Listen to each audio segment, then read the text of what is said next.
Hello, my name is Michaela Bryant, and I'm an undergraduate major at the University of Tennessee. And today I'm going to be talking about how the internet affects us in our memory.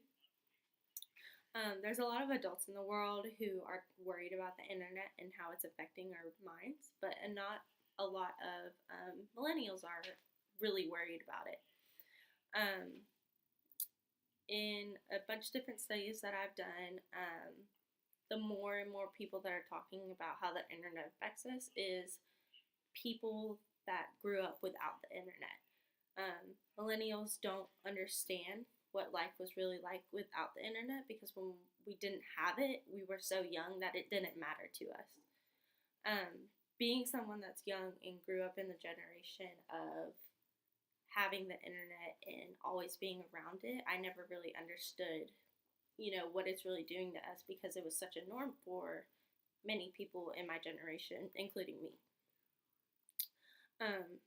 We saw it progress into just websites and being on our at-home computer into, laptops and iPads and tablets and digital books, Nooks, Kindles, having iPods and iPod touches to having your iPhone, having everything on your iPhone, having all of your music going from CDs all the way from record players to CDs to everything's now being digital, and most stores are shutting down places that used to sell records, CDs, and everything like that. So us as a generation, we didn't really grow up in that time where technology wasn't a part of us. I'm here to really bring awareness to teenagers who don't really understand what it's really doing to our brains, and even adults don't understand what it's doing to our brains. A neuroscientist named Michael Merzenski, he doesn't even know the full effects of what the internet is doing to our brains. There's been a lot of research, and a UCLA behavioral analysis scientist at UCLA, Gene Block, was doing some research, and he did notice that the main effect of the internet is that it is affecting how we sleep. So we're constantly on our phones and constantly texting and scrolling through social media at night, that our brain is staying awake and we can't fall asleep. And sleep is the most important process to our memory. It's the most important thing to making our brains develop. Most of our brain development is when we are sleeping. We need normally 7 to 9 hours anyways, and you're seeing reductions in your sleep process, in your REM sleep, whenever you are constantly on your phone. I know I'm guilty of it. A lot of millennials are, even some adults that grew up in the generation of not having phones, and now they're in the generation of phones, have been noticing many differences in their sleep and how they sleep because they're constantly on their phone, they're constantly checking their email, they're constantly getting calls at night from, their job or anything like that.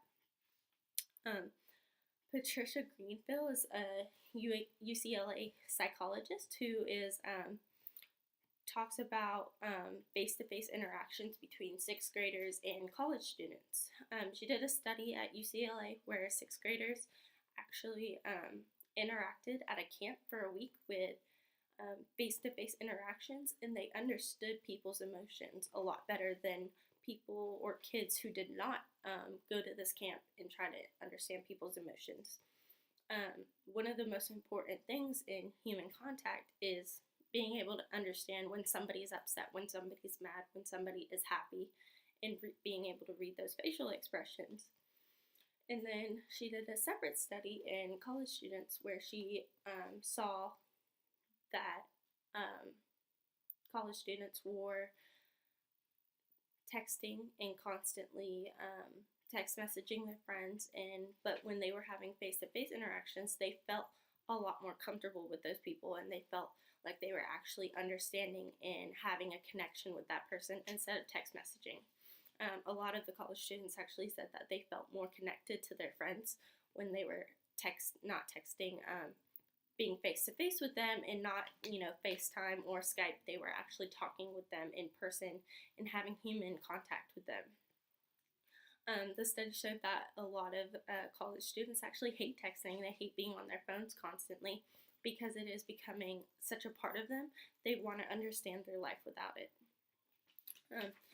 Anusya Chatterjee is a Milken Institute fellow, and she explains how she can't even get her son to unplug sometimes because she's trying so hard to get her son to understand the life without technology that she really can't get her son to unplug because she feels like the environment outside is unsafe and that she can't let him go out by himself to certain parks and everything like that. She feel like telling him no is like taking away something from him when she's really wanting to let him understand the life without technology. Going back to the study with Patricia Greenfield, so emotions are the most important thing with human interaction. If we can't read someone's emotions, basically it feels like everybody's robotic. You can't have a connection with somebody face to face if you're not understanding their emotion when they're talking to you. Many people in this generation are growing up and not understanding when somebody's being sarcastic or when somebody's joking with you just because they want to play around, because they're seeing so much through text. You can't get that emotion with somebody through text. You can't get the raw emotion of sarcasm or facial expressions when you're texting them. You're always going to think it's serious unless, now you add an emoji to it or something like that. With how we should be changing ourselves to adapt to the internet, even though the internet's always going to be a huge part of our lives, we need to constantly realize that we need to change what we're doing so it doesn't affect us as much as it's going to in the future. We don't need to use cognitive offloading like Evan F. Risco says we are doing. We don't need to rely on the internet. We need to learn things and understand things more than we need to actually just think, hey, I can just remember this because I can put it in my smartphone. We need to start remembering things and start understanding things like people used to do when they knew that they didn't have the internet or the ability to look it up right then and there. We're losing a lot of our learning capability by just thinking, oh, hey, I have the internet, I can look it up. Because I know I've definitely done that as well. Thinking, oh, I don't need to remember this in lecture because I have my smartphone and I can remember to write notes down and look it up later. No, you don't need to do that. You need to be learning and understanding material more than just being able to remember that you have the opportunity to look it up later. Being able to adapt to the internet is way more important than being able to just relying on it. And we need to learn how to adapt and how to make ourselves be more understanding of what the internet is actually doing to us, and we need to actually be able to learn the consequences of that going on. But I feel like teenagers are not concerned about it at all, and me being a millennial, I feel like we definitely need to understand that we are the generation that can change the entire way that we use technology.